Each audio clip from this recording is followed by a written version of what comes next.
नमस्कार दोस्तों, आपके अपने यूट्यूब चैनल AB97 क्लासेज में आपका हार्दिक स्वागत, हार्दिक अभिनंदन है।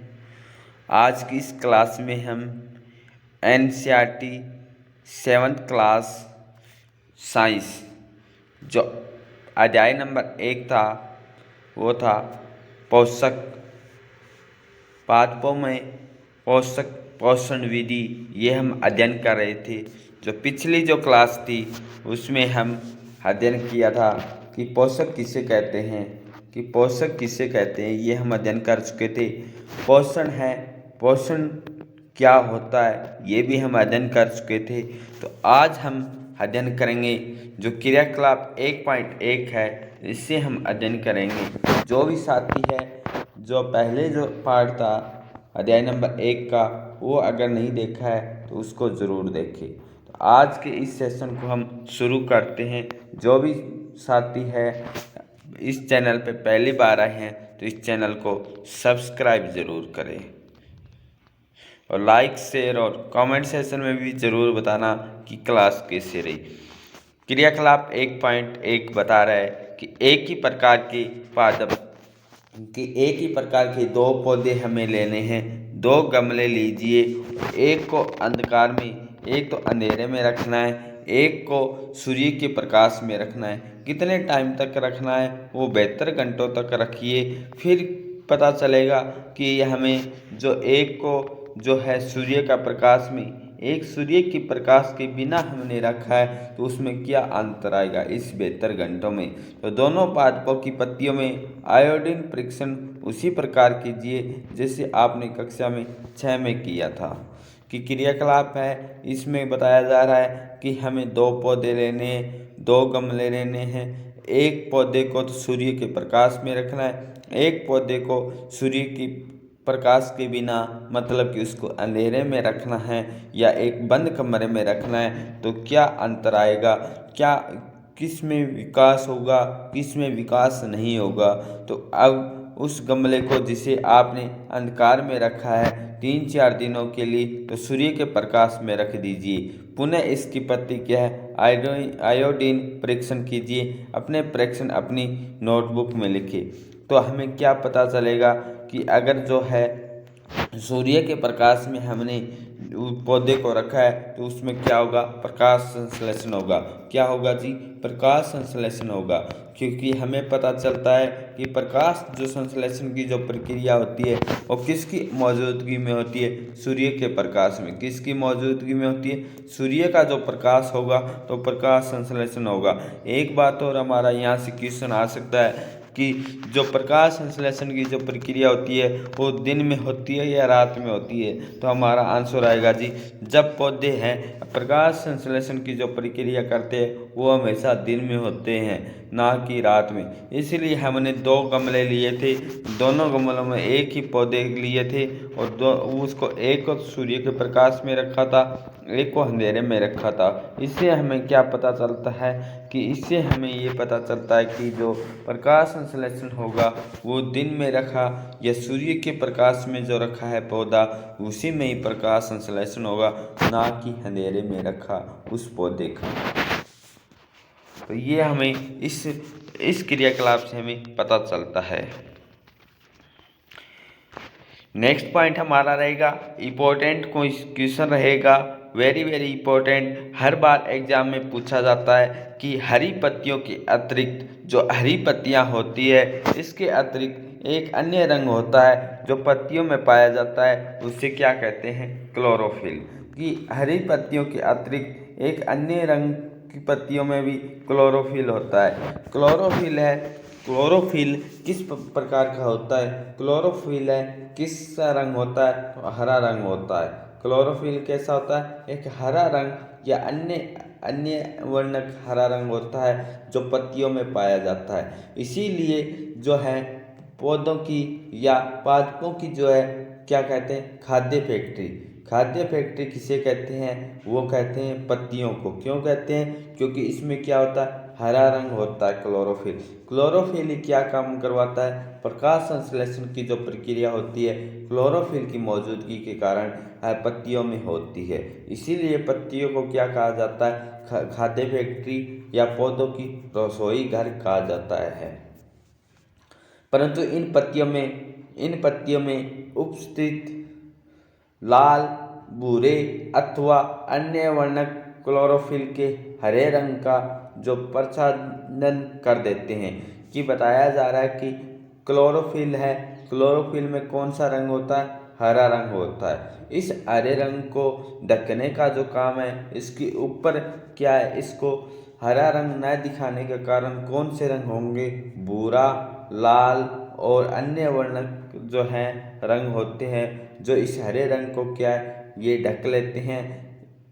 इन पत्तियों में भी प्रकाश संश्लेषण होता है। जो हरे रंग होते हैं ये होते हैं जो हरे रंग को ढक लेते हैं, फिर भी इनमें क्या होता है? प्रकाश संश्लेषण होता है। तो ये हमारा पॉइंट हुआ यहाँ से क्लियर। जो भी साथी इस चैनल पे पहली बार आए हैं तो इस चैनल को सब्सक्राइब ज़रूर करना, क्योंकि हम ये एनसीईआरटी सीरीज़ लेके आए हैं। इस एनसीईआरटी सीरीज़ में हम साइंस है वो 7th क्लास, और जो हिस्ट्री की है 7th क्लास, वो सीरीज़ हम चला रहे हैं अभी। तो इसलिए ज़्यादा से ज़्यादा इस चैनल को सब्सक्राइब ज़रूर करें। नेक्स्ट पॉइंट है कि आपने गीली दीवारों पर तालाब अथवा ठहरे हुए जलाशय में हरे रंग के जो अपवंकी होते हैं, कोई जैसे पादप देखे होंगे, सामान्य कुछ जीवों की वृद्धि के कारण ही बनते हैं, जिन्हें क्या कहते हैं? शैवाल कहते हैं। तो हमारा क्वेश्चन बन सकता है इंपॉर्टेंट कि शैवाल किसे कहते हैं? शैवाल किसे कहते हैं? तो हमारा आंसर आएगा कि जैसे हम गीली दीवार है, तालाब है, ठहरे हुए जलाशय में हरे रंग के जो अपवंकी है उनको देखते हैं, तो ये सामान्य कुछ जीवों की वृद्धि के कारण ही बनते हैं।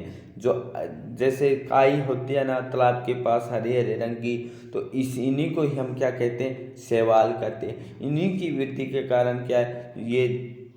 ये जीव बनते हैं, इन्हें ही हम शैवाल कहते हैं। तो हमारा यहाँ से क्वेश्चन ये क्लियर होगा कि शैवाल किसे कहते हैं? हम कहेंगे जो हरे रंग के जो अपवंकी जो जीव होते हैं, इन्हीं को ही हम शैवाल कहते हैं।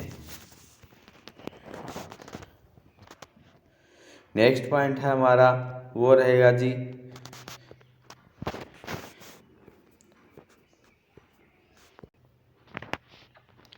चित्र 1.4 में दर्शाया जा रहा है कि विभिन्न रंगों की पत्तियां, जैसे है पीली है, अलग अलग रंग की जो पत्तियां हैं, ये इस चित्र 1.4 में दर्शाई जा रही है। ये क्या होता है? जो हरे रंग का जो क्लोरोफिल होता है, जो इनको क्या है?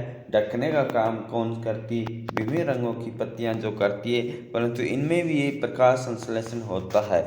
क्या आप कल्पना कर सकते हैं कि इनका रंग हरा क्यों होता है? हरा रंग इनका क्यों होता है? तो हम कहेंगे एक क्लोरोफिल होता है। क्लोरोफिल के कारण क्या है?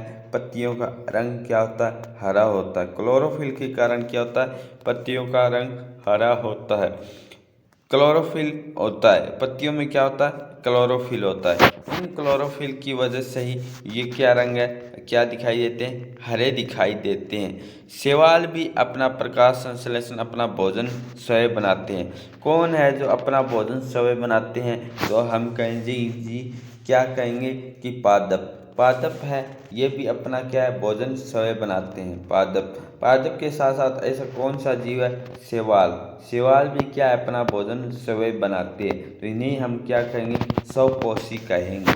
नेक्स्ट पॉइंट हमारा इम्पोर्टेंट पॉइंट रहेगा कि पादपों में कार्बोहाइड्रेट के अतिरिक्त अन्य खाद्यों का जो संश्लेषण है वो कैसे होता है? जो पादप है वो कार्बोहाइड्रेट के अतिरिक्त, कार्बोहाइड्रेट के अलावा ये अन्य खाद्यों का जो संश्लेषण है वो कैसे करते हैं? अभी आपने पढ़ा कि प्रकाश संश्लेषण एक प्रक्रम के द्वारा पादप पौधे हैं कार्बोहाइड्रेट का संश्लेषण करते हैं। जो पौधे हैं पौधे जो पादप है वो प्रकाश संश्लेषण का जो है प्रक्रम है, प्रकाश संश्लेषण की जो प्रक्रिया है वो कैसे करते हैं, ये एक प्रक्रम के द्वारा क्या है कार्बोहाइड्रेट्स का संश्लेषण करते हैं। कार्बोहाइड्रेट का निर्माण कैसे होता है तो हम यहाँ अध्ययन करते हैं। कार्बोहाइड्रेट का निर्माण होता है कि इसमें क्या होगा H2 होगा और CO2 होगा। H2 और CO2 से क्या होगा सूर्य की प्रकाश की उपस्थिति में जो आहार बनेगा, जो खाद्य पदार्थ बनेगा उससे हम क्या कहेंगे कार्बोहाइड्रेट का निर्माण होता है। कार्बोहाइड्रेट का संश्लेषण कैसे होता है पौधों में होता है एक प्रकाश संश्लेषण की प्रक्रिया के द्वारा। अभी हम इसके बारे में विस्तार से हम अध्ययन करते हैं कि कार्बोहाइड्रेट क्या होता है, कार्बोहाइड्रेट में कौन कौन से प्रोटीन जो है विद्यमान होते हैं, कौन कौन से विटामिन है, प्रोटीन है, विटामिन है, ये विद्यमान होते हैं। तो ये हम अध्ययन करेंगे। जो भी साथी इस चैनल पे पहली बार आए हैं तो इस चैनल को सब्सक्राइब जरूर करना। कि कार्बोहाइड्रेट का संश्लेषण है पौधे प्रकाश संश्लेषण की प्रक्रिया के द्वारा करते हैं। कार्बोहाइड्रेट है, कार्बोहाइड्रेट में क्या क्या होता है, कार्बोहाइड्रेट है किन घटकों से मिलकर बना होता है तो हम कहेंगे जी कार्बन। कार्बोहाइड्रेट में क्या होता है कार्बन होता है, हाइड्रोजन होता है और ऑक्सीजन से मिलकर बनता है। कार्बोहाइड्रेट किन किन से बनता है तो हम कहें जी कार्बन है, हाइड्रोजन है और ऑक्सीजन से क्या बनता है कार्बोहाइड्रेट का निर्माण होता है। क्वेश्चन पूछा जा सकता है कि कार्बोहाइड्रेट क्या एक कार्बोहाइड्रेट क्या एक नाइट्रोजनीय पदार्थ है, कार्बोहाइड्रेट क्या नाइट्रोजनीय पदार्थ है तो हम कहेंगे जी कार्बोहाइड्रेट एक नाइट्रोजनीय पदार्थ नहीं है, क्योंकि इसमें नाइट्रोजन नहीं होती, क्योंकि इसमें तो कार्बन होता है, हाइड्रोजन होता है और ऑक्सीजन होता है, इसलिए कार्बोहाइड्रेट एक क्या है नाइट्रोजनीय पदार्थ नहीं है। तो नाइट्रोजनीय पदार्थ कौन सा होता है वो होता है प्रोटीन। प्रोटीन में क्या होता है कार्बन भी होता है, हाइड्रोजन भी होता है, ऑक्सीजन भी होता है और प्रोटीन में नाइट्रोजन भी होता है, इसलिए क्या है प्रोटीन जो है वो क्या होता है एक नाइट्रोजनीय पदार्थ होता है। इनका उपयोग खाद्य के अन्य घटकों के संश्लेषण में होता है, परंतु प्रोटीन क्या है एक नाइट्रोजनीय पदार्थ है। प्रोटीन क्या होता है एक नाइट्रोजनीय पदार्थ होता है। प्रोटीन में कार्बन भी होता है, हाइड्रोजन भी होता है और ऑक्सीजन भी होता है और नाइट्रोजन भी होता है, इसलिए प्रोटीन क्या एक नाइट्रोजनीय पदार्थ है। और हम कह सकते हैं कि कार्बोहाइड्रेट है वो एक नाइट्रोजनीय पदार्थ नहीं है। इसके बारे में हम अंतर समझ चुके हैं। तो नेक्स्ट पॉइंट हमारा रहेगा कि जिनमें कार्बन, ऑक्सीजन एवं हाइड्रोजन के अतिरिक्त नाइट्रोजन भी होती है। पादपों को नाइट्रोजन कहाँ से प्राप्त होती है, वेरी मोस्ट इम्पोर्टेंट क्वेश्चन रहेगा हमारा कि पादपों को नाइट्रोजन कहाँ से प्राप्त होती है तो हम कहेंगे पादपों को नाइट्रोजन है किन से प्राप्त होती है। सबसे ज़्यादा जो है हमारे वायुमंडल में कौन सी गैस पाई जाती है नाइट्रोजन गैस। नाइट्रोजन गैस है वायुमंडल में गैसीय रूप में पाई जाती है। किस रूप में पाई जाती है जी गैसीय रूप में, परंतु पौधे हैं इस गैसीय रूप में कैसे ग्रहण करते हैं। बड़ा इम्पोर्टेंट क्वेश्चन रहेगा हमारा यहाँ से कि पौधे हैं इस गैसीय है नाइट्रोजन को कैसे ग्रहण करते हैं तो हम कहेंगे जी पौधे हैं इस गैसीय नाइट्रोजन को जड़ों के माध्यम से, पौधों के जड़ों के माध्यम से और जल के माध्यम से इस नाइट्रोजन को क्या है पौधे ग्रहण करते हैं। इसके लिए एक क्या होता है एक बैक्टीरिया होता है, बैक्टीरिया, उस बैक्टीरिया का नाम क्या है वो है राइबोजोबियम। क्या है जी बैक्टीरिया का नाम राइबोजोबियम। राइबोजोबियम इस नाइट्रोजन को क्या करता है जलीय विलय के माध्यम से ग्रहण करने का काम है पौधों में क्या है इस नाइट्रोजन को जलीय विलय में घोलने का काम कौन करता है राइबोजोबियम काम करता है। तो यहाँ से हमारा इम्पोर्टेंट क्वेश्चन क्या रहेगा कि पहले तो क्वेश्चन पूछा जा सकता है कि जो नाइट्रोजन को जलीय विलय में घुलने का काम है या इसको जो पौधे का आहार बनाने का काम है ये कौन करता है तो राइबोजोबियम। बैक्टीरिया है। तो यहाँ से हमारा है कि नाइट्रोजन गैसीय अवस्था प्रचुर मात्रा में पाई जाती है। वायु में है नाइट्रोजन सबसे अधिक मात्रा में पाई जाती है, परंतु जो पौधे हैं इनका अवशोषण, इनको कैसे ग्रहण करते हैं, इनका कैसे अवशोषण करते हैं, ये हमने अभी अध्ययन किया कि इनका अवशोषण है ये मिट्टी में कुछ विशेष जीवाणु होते हैं। मिट्टी में क्या होते हैं? विशेष जीवाणु होते हैं, बैक्टीरिया होते हैं। ये क्या करते हैं? इस नाइट्रोजन को जलीय विलीय माध्यम में अपने यौगिकों में प्रयुक्त करके मृदा में निर्मुक्त करते हैं कि इस गैसीय नाइट्रोजन को उपयोगी यौगिकों में चेंज करके बदल के मृदा में निर्मुक्त करते हैं। क्या करते हैं? मृदा में मिलकर ये क्या करते हैं कि पौधों को तक पौधे की हर पत्तियों के हर भाग तक पहुंचाने का काम किसका होता है, ये भी हम अध्ययन करेंगे। यहाँ से हमारे इम्पोर्टेंट क्वेश्चन बन सकते हैं कि उस बैक्टीरिया, उस जीवाणु का नाम बताइए जो नाइट्रोजन को क्या करते हैं, उसके यौगिकों में बदलकर इसको क्या है मृदा में निर्मुक्त करते हैं। तो वो जीवाणु है राइबोजोबियम। क्या नाम है जी? राइबोजोबियम। राइबोजोबियम इसका नाम है। ये क्या करता है कि इस नाइट्रोजन को जलीय विलीय के माध्यम से मृदा में निर्मुक्त करता है। ये विलेय पदार्थ पादपों द्वारा जल के साथ अवशोषित कर लिए जाते हैं। ये जो विलेय पदार्थ है, जो नाइट्रोजन जल के साथ अवशोषित कर लिए जाते हैं। इस जल के साथ अवशोषित करने का काम कौन करता है? जीवाणु करता है। उस जीवाणु का नाम क्या है? राइबोजोबियम। संभवतः आपने देखा है कि किसान अपने खेत में उर्वरकता खाद डालते हैं जिनमें नाइट्रोजनीय पदार्थ की प्रचुरता है, नाइट्रोजन है वो अधिक मात्रा में होती है।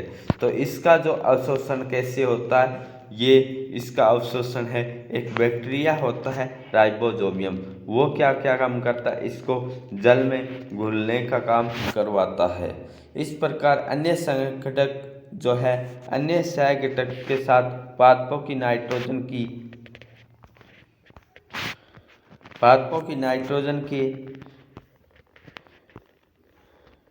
मांग आपूर्ति हो जाती है। इसके बाद पादप खाद्य के अन्य सहघटक जैसे कि प्रोटीन वसा का भी संश्लेषण करते हैं। पादपों में पोषण की अन्य विधियाँ ये हम है नेक्स्ट क्लास में अध्ययन करेंगे। जो भी साथी है इस चैनल पे पहली बार है तो इस चैनल को सब्सक्राइब ज़रूर करना, लाइक शेयर कमेंट सेशन में ज़रूर बताना कि क्लास कैसी रही। Thank you all of you. जय हिंद, जय भारत, जय हरियाणा।